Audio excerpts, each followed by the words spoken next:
नमस्कार, सुप्रभात. आपल्या सगळ्यांचं स्वागत तुमच्या आवडत्या न्यूज 18 लोकमतवर पाहत आहे. अर्थात तुमचं आवडतं हक्काचं बुलेटिन अन्नदाता. शेतकरी मित्रांनो, आज काही आम्ही खास घेऊन आलेलो आहोत. कोकणातल्या शेतकऱ्यांचा आंबा आणि काजूच्या बागांइतकंच एक हक्काचं पीक आहे सुपारी. रत्नागिरी जिल्ह्यातल्या दापोलीच्या सुरेश माने यांनी जवळपास 5 एकरांवर सुपारीचा बगीचा फुलवला आहे. त्यापासून त्यांना दरवर्षी किमान 5 लाखांचा नफा सुद्धा मिळतोय. जलसंधारणाचं काम करून सुपारीचा मळा फुलवलेल्या या माणसाची यशोगाथा जाणून घेण्यासाठी आपण जाऊयात कोकणात. नारळ सुपारीचे मळे म्हणजे कोकणातलं खरं सौंदर्य. इथले नैसर्गिक जलस्रोत आणि उत्तम हवामान सुपारीच्या बागायतीसाठी अनुकूल आहे. पण 3 दशकांपूर्वी झालेल्या भूस्खलनामुळे रत्नागिरी जिल्ह्यातल्या मोठ्या भागातल्या सुपारीच्या बागा उद्ध्वस्त झाल्या होत्या. नंतर काही शेतकऱ्यांनी पुन्हा सुपारीच्या बागायतीला सुरुवात केली. दापोली जवळच्या नानटे गावच्या सुरेश मानेंनी 5 एकरात सुपारीची बागायती केली आहे. माझ्या सुपारीच्या 5 बागा आहेत. या बागेमध्ये मी पारंपरिक पद्धतीने आणि आधुनिक पद्धतीने दोन्ही प्रकारे सुपारी करण्याचा प्रयत्न केलेला आहे. उदाहरणार्थ, नवीन ज्या बागा आहेत त्या मी 8 बाय 8 फुटावर लावलेल्या आहेत. त्याच्यामुळे सुपारीची वाढ आणि जाडी ही चांगली, ग्रोथ चांगला मिळतोय. आणि माझी सुपारी साधारण 5 बागेमध्ये 3,500 झाडं आहेत. आणि आत्ता गेल्या वर्षी माझी 155 ते 60 मन सुपारी ही माझी झाली. चांगलं उत्पन्न मिळालं. सध्या सुपारीच्या मागणीत वाढ होतीये, बाजारभावही चांगले मिळत आहेत. हीच गोष्ट लक्षात घेऊन मानेंनी जवळपास दशकभरापूर्वी सुपारीच्या शेतीचं नियोजन केलं. यामध्ये सेंद्रिय पद्धतीचा अवलंब केल्यानं त्यांची सुपारी शेती चांगलीच बहरली आहे. माझी सुपारी एकदम चांगली आणि चांगल्या दर्जाची आहे असं माझं स्वतःचं मत आहे. भरघोस उत्पन्न घेण्यासाठी तुम्ही कोणत्या पद्धतीचा अवलंब केलेला आहे? मी भरघोस उत्पन्न आधी मुळामध्ये मी रासायनिक खत बंद केलेलं आहे. जीवामृत डॉक्टर पाळेकरांनी सांगितल्याप्रमाणे, त्यांनी प्रशिक्षण दिल्याप्रमाणे मी जीवामृतचा वापर करतो. आणि कंपोस्ट खत, की जे सुपारीच्या झाडापासून जे कचरा निघतो, झावला म्हणा, ते कुसवतो. त्याच्यावर ते ह्या वर्षी कुसवलेल्या पुढच्या वर्षी ते मी खतात रूपांतर होतं आणि ते झाड मी पुन्हा त्या झाडाला त्याचा वापर करतो. हल्ली कोकणात सुद्धा निसर्गाच्या बदलाचा वारंवार फटका बसू लागलाय. त्याचा पावसावर परिणाम झालाय. शिवाय याचा फटका सुपारीच्या बागांना बसू लागला होता. यावर उपाय म्हणून सुरेश मानेंनी जलसंधारणाच्या कामाचा पर्याय स्वीकारला. नानटेगावला पाणी टंचाई अजिबात भासत नाही. काय कारण आहे? याचं कारण काय, या नदीला आम्ही ठिकठिकाणी बंधारे धरतो, त्यामुळे नदी पात्रात पाणी थांबून राहतं. आणि आज अनेक वर्ष मी आज जवळजवळ या गावामध्ये 25 ते 30 वर्ष कार्यरत झाल्यापासून, म्हणजे इथं मी इथला व्यवहार बघायला लागल्यापासून गावामध्ये पाणी कसे थांबेल, जास्तीत जास्त पाणी कसे आपल्या गावाचं पाणी टिकेल नदीत, त्याचा प्रयत्न करतो. किमान आम्ही आता 13 ते 15 बंधारे आम्ही ह्या वर्षी सुद्धा घातलेले आहेत. अलीकडे या पिकाचं क्षेत्र पुन्हा घटत चाललंय. आंबा काजूचं पीक निसर्गाच्या लहरीपणामुळे संकटात आलंय. असं असताना या दोन्ही पिकांबरोबर काही प्रमाणात सुपारीची लागवड केली तर त्यात चांगली संधी असल्याचं मानेंचं म्हणणं आहे. सुपारी ह्या वर्षाचा रेट नाही मिळाला तर पुढच्या वर्षी विकता येते. त्याप्रमाणे आंबा हा जो आहे तो नाशिवंत आहे, कारण तो जो पिकलेला, त्यामुळे रेट नाही मिळाला तर तो खराब होऊन जातो. त्याचबरोबर आंबा आहे, काजू आहे, नारळ आहे, सुपारी ही सर्व शेतीतून, म्हणजे कोकणात पारंपरिक पद्धती येणारी शेती मी आज करत आहे. मला त्याचा चांगल्या तऱ्हेने फायदा होत आहे. त्यामुळे मी लोकांना सांगू इच्छितो की जिथे पाण्याच्या ठिकाणी असेल, सुपारीची पाण्याची व्यवस्था होत असेल, त्या ठिकाणी तुम्ही सुपारी लावा. जिथे पाण्याची व्यवस्था नसेल तिथे काजू आंबा लावा. सुरेश मानेंना मजूर टंचाईची समस्या भेडसावतीये. यावर त्यांनी चांगला उपाय शोधलाय. ते पुरुष आणि महिला मजुरांना वर्षभर काम देतात. त्यामुळे त्यांची मजूर टंचाईची समस्या बऱ्यापैकी निकालात निघालीये. मी माने शेटकडे जवळजवळ 26 वर्षे कामाला आहे. ह्या बागेची 5 बागा आहेत. त्यांची सर्व देखभाल मीच करतो. माणसं असतात कामावर, त्यांच्या पाठीमागं पण मीच असतो. शेट कधीतरी येतात. आणि सर्व बागेला पाणी वगैरे मीच देतो. हे स्प्रिंकलर लावलेले आहेत ते पण सर्व मीच केलेलं आहे. आमची मजुरी 160 रुपये, आता आम्हाला 170 रुपये रोज करणार आहेत. आम्ही कधी पण आलो तरी आम्हाला येऊ नका असे कधी सांगत नाही. काय काम करता तुम्ही? आम्ही बागेत काम करता, सुपारीच्या बागेत गवत काढतो, कधी सुपारी पडली की जमवतो, सगळे काम काय. आज सुरेश माने वर्षभरात किमान 7 लाख रुपयांची सुपारी विकतात. यापैकी खर्चाचे 2 लाख वगळता त्यांना किमान 5 लाख रुपयांचा निव्वळ नफा मिळतोय. विशेष म्हणजे सुपारीचे भाव घसरले तर तिची साठवणूक करता येते. त्यामुळे हे पीक चांगलं परवडत असल्याचा त्यांचा अनुभव आहे. सुरेश माने या शेतकऱ्यांनी पाण्याचं योग्य नियोजन केलंय, त्यातून त्यांनी ह्या बागा फुलवल्यात. नैसर्गिक शेतीकडे ते वळलेले आहेत. कसल्याही प्रकारचा रासायनिक खताचा वापर न करता नैसर्गिक शेतीच्या माध्यमातून त्यांनी सुपारीचं पीक घेतलेलं आहे. अशा प्रकारचं जर का पीक प्रत्येक शेतकऱ्यांनी घेतलं तर कोकणातल्या शेतकऱ्यांना सुद्धा चांगलं उत्पन्न मिळाल्याशिवाय राहणार नाही. मात्र कोकणातल्या शेतकऱ्यांनी आता मानसिकता बदलणं गरजेचं आहे. शिवाजी गोरे, न्यूज 18 लोकमत, दापोली, रत्नागिरी. आता आपण माणदेशातल्या एका अनोख्या महिलेला भेटणार. माणदेशात गरिबाच्या गायीचं अर्थात शेळ्या मेंढ्यांचं सर्वाधिक संगोपन केलं जातं आणि या शेळ्या मेंढ्यांचं कृत्रिम रेतन करण्यासाठी धडपडणाऱ्या सुनीता कांबळे यांचं काम कसं आहे तुम्हीच पहा.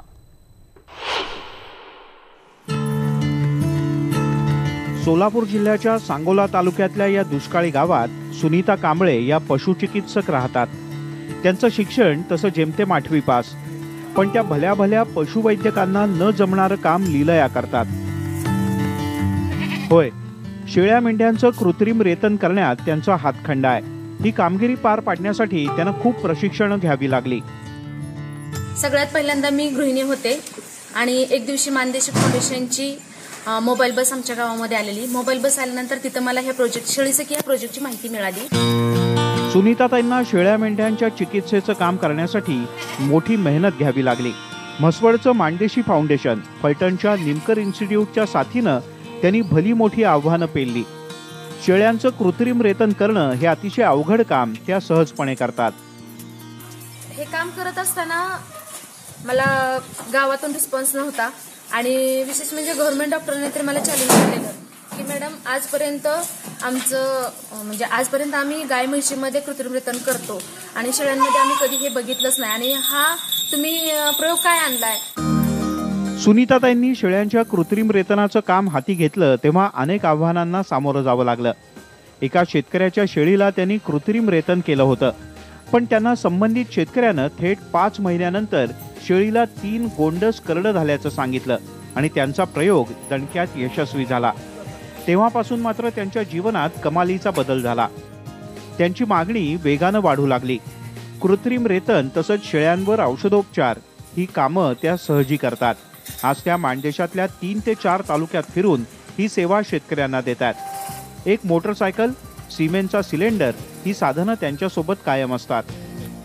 हे कृत्रिम रेतन शेळ्यांमध्ये करत असताना आता माझी इतका प्रसार झालेला आहे की आता मी सध्या 3 तालुक्यामध्ये पण काम करत आहे आणि कृत्रिम रेतन करते, तर हे गोरगरीब महिलांना पण फायदा झालेला आहे. सुनीताताईंनी दिलेल्या पशुवैद्यकीय सेवेमुळे आज अनेक शेतकऱ्यांना फायदा झालाय. शेळी पालन करणारे शेतकरी या आधुनिक तंत्रज्ञानाचा सहजपणे वापर करू लागलेत. गोर जातीचा आम्ही एक प्रकल्प राबवायला सुरुवात केली. ते संकर केलं आणि संकर केल्यानंतर जे उत्पन्न निघायला लागलेलं आहे ते पूर्वीचं उत्पादन आणि आत्ताच बाजारपेठेमध्ये जर गेलं तर असं दिसून येतं की पूर्वीच्या त्या किल्लापेक्षा आजचं हे बोर जातीचं जे आहे बोकड वगैरे तर त्याची किंमत 10 ते 12 हजार रुपये होऊ शकते आणि त्यामुळं यामध्ये चांगल्या प्रकारचा एक फायदा आम्हाला झालेला दिसून येतो. पहिल्यापासून मी शेळीचं पालन करत होतो, परंतु काय म्हणावं असं उत्पादन काय मिळत नव्हतं. ज्यावेळेस सुनीता कांबळे आल्या आम्हाला सर्वे केला की आमच्याकडे 4-5 जातीच्या शेळ्या आहेत, संकरित आपले भरतात. मग त्यांच्याकडून मी 1-2 वर्ष झालं करतोय, भरतोय. बोर जातीच्या वगैरे बोकडं चांगले उत्पादन मला मिळतंय आणि पहिल्यापासून आता पहिली जे गावरान पद्धतीने करू त्यावेळी त्यापेक्षा कितीतरी पटीने मला उत्पादन चांगल्या अशा पद्धतीचं मिळालं आहे. सुनीताताईंना बेजोड कामगिरीसाठी काही राष्ट्रीय पुरस्कारही मिळाले आहेत. लवकरच त्यांना पुन्हा एक राष्ट्रीय पुरस्कार मिळतोय. दिल्लीत मिळणाऱ्या या पुरस्कारामुळे त्यांचा आत्मविश्वास वाढलाय. मानदेशी फाउंडेशन यांनी माझं CI फाउंडेशनला ऍप्लिकेशन टाकलेलं आणि तिथून परत नीती आयोग स्मृती इराणी यांच्या हस्ते मला 29 ऑगस्ट 2017 मध्ये अवॉर्ड मिळाला आणि आता येत्या 15 डिसेंबरला मी दिल्लीमध्ये पुन्हा एकदा जात आहे. आज त्यांचं नाव आणि काम 3 ते 4 तालुक्यांमध्ये पोहोचलंय. शेळीपालन आणि त्यांचं कृत्रिम रेतन यावर त्यांचं सर्वाधिक काम आहे. आजवर त्यांनी 4065 शेळ्यांचं कृत्रिम रेतनाचं काम पूर्ण केलंय आणि त्यांना शेळीचं विद्यापीठ काढायचंय. मला सगळ्यात आनंद असा होतो की माझं कमी शिक्षण असून मला डॉक्टर ही पदवी बहाल गेलेली आहे. याचा मला खूप आनंद होतो. सुनीताताईंच्या या अनोख्या पशुचिकित्सेला न्यूज 18 लोकमतचाही सलाम. वीरेंद्र उत्पात, न्यूज 18 लोकमत, पंढरपूर, सोलापूर. हवामान बदलाचा परिणाम संपूर्ण जगावर जाणवतोय आणि त्यातून राज्यातली शेती सुद्धा सुटलेली नाही. अतिवृष्टी किंवा दुष्काळी स्थिती ही हवामान बदलाचीच देण आहे. अशा स्थितीमध्ये सोलापूर जिल्ह्यातल्या काही शेतकऱ्यांनी सीताफळाची बाग पिकवली आणि दुष्काळी भागासाठी आदर्शवत असं काम उभं केलंय. पाहूयात. वानेवाडी पश्चिम महाराष्ट्र आणि मराठवाड्याच्या सीमेवरचं बार्शी तालुक्यातलं एक दुष्काळी गाव. सततच्या दुष्काळानं या गावातल्या शेतकऱ्यांना शेती कसणं अवघड होऊन बसलं होतं. अशा परिस्थितीत गावातल्या गर्दडे बंधूंनी मात्र गावाला वेगळी ओळख निर्माण करून दिली. मुरमाड जमिनीत जिथे मूग, उडीद आणि ज्वारीचं पीक व्हायचं अशा ठिकाणी सीताफळाची बाग बहरली आहे. कृषी पदविका झाल्यानंतर मला नोकरी करायची नव्हती, नोकरीच्या मागे वळायचं नव्हतं, तर मी शेती करत राहिलो आणि शेतीत मला पहिल्यांदा बोर करावीशी वाटली फळबाग म्हणून. मग बोर केली, एक 4-5 वर्ष बोर सांभाळली आणि बोरीत मग बोरीला पाणी जास्त लागायला लागलं. नंतर मग बोरीला पाणी लागल्यामुळे पाण्याचा आमचा भाग म्हणजे सगळा ड्राय एरिया आहे, त्याच्यामुळे पाणी नसल्यामुळे मग आम्ही बोर काढली आणि सीताफळ चालू केलं. मग सीताफळ लावल्यावर सीताफळाला पाणी कमी लागायला लागलं. मग पहिलं 2 वर्ष आपलं एक सीताफळ लहान असल्यामुळं आंतरपिकं घेत बसलो, ककडी म्हणजे कमी उंचीची पिकं घेत बसलो आणि त्यातनं म्हणजे थोडं उत्पन्न निघून आपलं सीताफळ मोठं झालं. मग सीताफळ मोठं झालं की 3ऱ्या वर्षापासून आपलं फळ चालू झालं की एकरी उत्पन्न मला चांगलं म्हणजे 3-4 लाखापर्यंत 5 लाखापर्यंत जायला लागलं. गर्दडे बंधूंनी हे दिवस पाहण्याच्या आधी खूपच बिकट परिस्थिती अनुभवली होती. सुरुवातीला बोरीची बाग फेल गेल्यानंतर गर्दडे बंधूंनी कमी पाण्यावर येणाऱ्या सीताफळाकडे लक्ष केंद्रित केलं. रात्रंदिवस सीताफळ बागेचाच ध्यास घेतल्यानं त्यांना या पिकात चांगलं यश मिळालं. सीताफळावर तुलनेनं रोग आणि किडींचा प्रादुर्भाव कमी आहे. शेती आम्ही पडीक ठेवायचा विचार केला मध्ये, नंतर मग ही फळबाग मिळाल्यानंतर मग आम्हाला चांगलं म्हणजे पैसे मिळायला लागले. चांगलं कुठून सुचले हे कल्पना सीताफळ बागला? ही का आधी बोर केलेली होती आधी, मग बोरीतलं पाणी कमी पडायला लागलं म्हणून सीताफळ असं गावरान आधी हे केलं असं आणि नंतर मग त्याला कलम असं करून कलम सीताफळ करून सुपर गोल्डन म्हणून व्हरायटी आली ही आणि मग ही सगळी 10 एकर लागवड जी केली. उन्हाळ्यामध्ये पाण्याचं नियोजन कसं करता वर्षभराचं? सर ह्याला म्हणजे पाणी फक्त जानेवारी महिन्यापर्यंत द्यायचं, पाणी द्यायचं नाही. जानेवारीपासून जूनपर्यंत पाणी द्यायचं नाही. हा 6 महिने पूर्ण असं पूर्ण बाग तानावरच सोडायचा. हा उन्हाळ्यात पाणी लागत नाही म्हणून आम्ही हात सक्सेस आहेत. हा नंतर आम्हाला उन्हाळ्यात पाणी प्यायला नसतंय. बापू गर्दडे यांनी सुरुवातीला सीताफळाचं देशी वाण लावलं होतं. त्यात त्यांना एकरी 2.5 लाखांचं उत्पन्न मिळालं. मात्र समस्या होती ती मार्केटिंगची. थोडीशी स्थिरता आल्यानंतर गर्दडे यांनी सीताफळातल्या हनुमान आणि गोल्डन जातीच्या वाणांची लागवड केली. आता त्यांच्याकडच्या सीताफळांचा दर्जा पाहून अनेक व्यापारी आपणहून शेतात येऊन मालाची खरेदी करतात. सर सुरुवातीला ही आमची बाग तयार झाल्यानंतर आम्हाला मार्केटिंग माहीत नव्हतं. आम्ही सुरुवातीला मुंबई वाशिम मार्केटला माल पाठवला आणि मालाची क्वालिटी बघून बऱ्याच व्यापाऱ्याचे पण दुसरीकडून फोन यायला लागले. हैदराबाद, बेंगलोर, अहमदाबाद अशा बऱ्याच ठिकाणचे व्यापाऱ्याचे फोन यायला लागले आणि आता 2 वर्षापासून तर बरेच व्यापारी जागेवर माल घेऊन चालले, कारण माल चांगला आहे आणि मालाला भरपूर मागणी आहे. आज बरेच शेतकरी बाहेर राज्यातून सुद्धा गुजरात, आंध्र प्रदेश, मध्य प्रदेश या आणि महाराष्ट्रातले तरी बरेच शेतकरी दररोज येतात. आम्ही त्यांना मार्गदर्शन करतो आणि त्यांना रोपाचा पुरवठा पण करतो.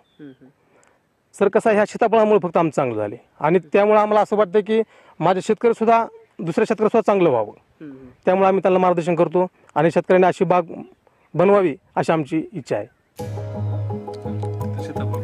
बापू आणि लक्ष्मण या दोन्ही बंधूंनी मोठी मेहनत घेऊन सीताफळाला लौकिक मिळवून दिला, तर सीताफळानं त्यांना आर्थिक स्थैर्य दिलं. शिवाय गर्दळे यांच्या यशानं आता गावात 90% क्षेत्रावर सीताफळाची लागवड होते. गावातल्या महिलांच्या हाताला सुद्धा रोजगार मिळालाय. आमचं गाव म्हणजे एक ड्रॉ एरिया म्हणून ओळखले जाणारं गाव आहे वाणेवाडी. इथे दगडाची वाणेवाडी म्हणूनच पहिल्यापासून ह्या गावाचं नाव लौकिक होतं. पण आत्ता ह्या एक 10 वर्षामध्ये ते सीताफळाचं गाव म्हणून ओळखलं जातं. देशाच्या कानाकोपऱ्यामध्ये कुठेही जावा, वाणेवाडीचं नाव आता चांगलं गोल्डन सीताफळ आणि हनुमान सीताफळ म्हणूनच ओळखीचे यायला लागले. बापू गर्दीच्या कामाला आल्यापासून माझं चांगलं झालं, रोजगार मिळाला मला. आणि माझी जरा गरीब होती ती सुद्धा चांगली झाली. मला इथं कायम काम मिळालं. माझा कसं इकडचा पट्टा कसा आहे? दुष्काळ भाग आहे आमच्याकडला, पाणी नाही काय नाही. रोजंदारी मिळत होती का? नव्हती मिळत आधी. हे बागापासून चांगलं झालं, रोज कामही मिळायला लागलं. गर्दळे कुटुंबात प्रत्येकानं आपापली जबाबदारी वाटून घेतली. बापू बागेतलं उत्पादनाचं काम करतात, तर त्यांच्या पत्नी सीताफळाचं पॅकिंग आणि घरची जबाबदारी सांभाळतात. त्यामुळे सीताफळ व्यवसायात सुसूत्रता आली आहे. आमच्याकडे सीताफळाची बाग चालू आहे आता सध्याला, त्याच्यामुळे आमच्याकडे सगळ्यांना वाटून काम आहेत. असे आमच्या मोठा दीर आहेत, ते असे व्यापाराचं हे बघतात, मार्केटिंग बघतात. माझे मिस्टर व्यापारी असं म्हणजे गिराईक आलेले, मोठे मोठे शेतकरी आलेले, त्यांना मार्गदर्शन करतात.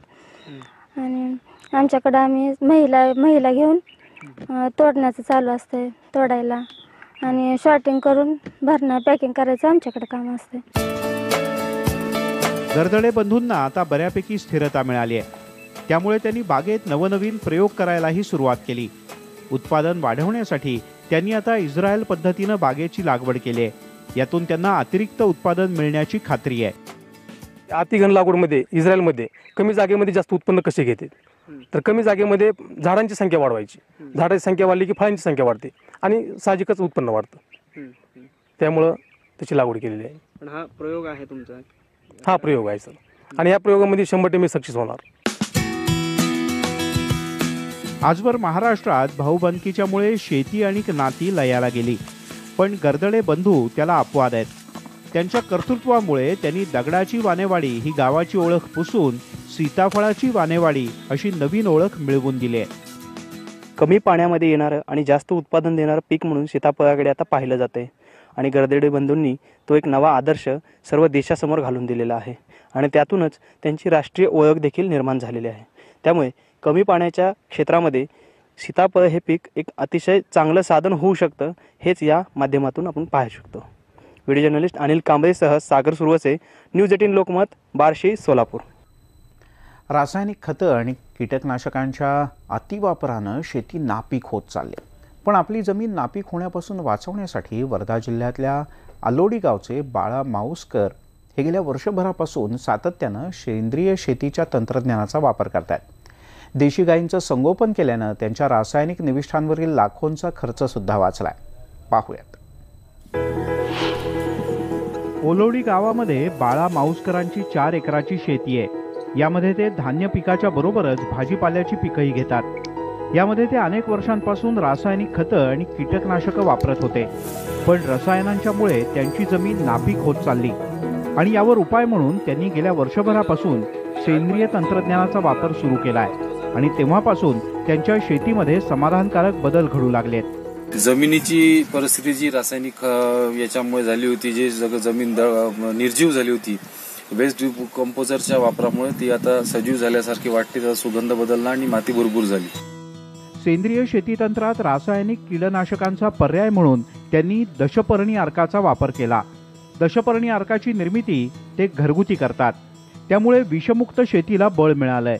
यांनी जवळपास सर्व प्रकारच्या किडी नियंत्रणात येतात. त्याचा वापर आम्ही फवारणीसाठी करतो. 10 झाडाचे पानं जे बकऱ्या खात नाही, या झाडांची पानं वापरतो. त्याच्यात शेण, गोमूत्र आणि जर अजून काही सुद्धा टाकता येते, त्यात हळद पण टाकता येते, वेखंड पावडर टाकता येते, वावडिंग पावडर टाकता येते, पण 10 पानं असणं गरजेचं आहे. माऊसकरांनी डिकंपोजचा सुद्धा वापर केला. त्यामुळे जीवाणूंची संख्या वाढण्यास आणि शेतातले अवशेष कुजण्यासही मदत झाली. डिकंपोजचा वापर फायदेशीर ठरत असल्याचं त्यांचं म्हणणं आहे. ही आपली भुसभुशीत होते आणि याचं चांगल्या प्रकारचे सर्व प्रकारचे अन्नद्रव्य झाडांना मिळतात. रासायनिक खताची काही गरज पडत नाही. हे जे आहे हे वेस्ट डिकम्पोजर आहे गाझियाबाद युनिव्हर्सिटीचं आणि डॉक्टर इंगळे जे साहेब होते त्यांनी याची मला माहिती दिली आणि त्याच्यानंतर डॉक्टर एन चंद्रा साहेब यांच्या मार्गदर्शनात हे वेस्ट डिकम्पोजर वापरणं चालू केलं. हे सुद्धा याला फक्त एक वेळा 20 रुपयाची बॉटल विकत आणायची. 20 रुपयाची एक बॉटल विकत आणली की मग याच्यात 2 किलो गूळ टाकून हे मल्टिप्लाय नेहमी करत राहायचं. याच्यामुळे हे खूप औषधी उपयोगी आहे. शेतीसाठी जमिनीतून द्यायसाठी उपयोगी आहे, फवारणीसाठी उपयोगी आहे. सेंद्रिय निविष्ठांमुळे माऊसकरांच्या शेतातल्या वांग्यावरची कीड वेळीच नियंत्रणात आली. सध्या त्यांच्या शेतात भाजीपाल्याची वेगवेगळी पिकं आहेत. आता याला जमिनीची पोत फार सुधारली आहे. तर याचा उपयोग आम्ही महिन्यातून एक वेळा डिकम्पोजर आणि एक वेळा जीवामृत त्याचा वापर करतो आणि ते फवारणी सुद्धा साठी वापरतो. आता ही वांगी जवळपास 1 महिन्याची वांगी आहे लावल्यापासनं. तर याच्यावर अजूनपर्यंत जो कीड यायला पाहिजे नव्हती ती आम्ही डिकम्पोजर आणि दशपर्णींनीच. माऊसकरांनी शेतामध्ये सेंद्रिय मल्चिंगचाही वापर केलाय. गवताचं आच्छादन केल्यानं त्यांना पाण्याची बचत साधायलाही मदत होते. आच्छादन आहे या शेतामधून जे गवत काडी कचरा जे निघते त्याचंच आच्छादन आम्ही पिकांना करतो आणि ते पिकांना आच्छादन केल्यावर त्याचा फायदा भरपूर होतो. पिकांच्या वाढीसाठी फायदा होतो, ओलावा टिकून राहतो, बाष्पीभवन चांगलं होते याच्यामुळे. आणि याच्यात आम्ही नंतर मग जीवामृत किंवा डिकम्पोजर याची फवारणी करून याचंच खत आमच्या शेतामध्ये तयार होते. जीवामृताचा वापर ते दर 10 ते 15 दिवसांनी करतात.